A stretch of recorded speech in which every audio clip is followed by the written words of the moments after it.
Pemerintah Kabupaten Kepulauan Selayar membuka peluang investasi bagi investor untuk menanamkan modalnya di Selayar.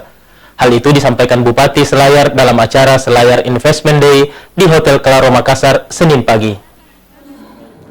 Ton per hektar jeruk keprok itu luar biasa ya. Daerah siap memberikan fasilitas. Pemerintah Kabupaten Kepulauan Selayar membuka peluang investasi bagi investor untuk menanamkan modalnya di Selayar secara kebijakan. Selayar telah memberikan kemudahan bagi calon investor dalam menanamkan modalnya di bumi Tanah Doang. Bupati Selayar, Basli Ali mengatakan, pihaknya telah membuat regulasi dalam berinvestasi, seperti pengurangan hingga penghapusan pajak.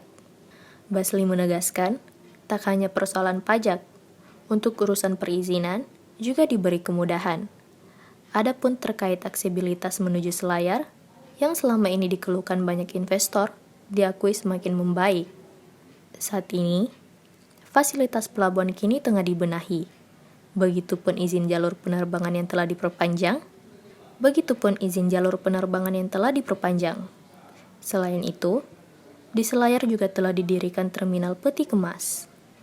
Ya, alhamdulillah sekarang ini sudah semakin membaik, di mana seluruh pelabuhan yang ada di Kabupaten Kepulauan Selayar juga telah diperbaiki, bandara juga sudah diperbaiki dan ke sana akan diperpanjang, dan di Selayar juga ini kan sudah ada peti kemas. Ya. Jadi saya kira hal ini sudah mampu kita atasi dan Selayar semakin siap dalam rangka mengembangkan investasi di Kabupaten Kepulauan Selayar. Bupati Basli menambahkan, saat ini potensi yang paling diunggulkan untuk menjadi sektor berinvestasi di Selayar adalah sektor pariwisata bahari, perikanan, dan koprah.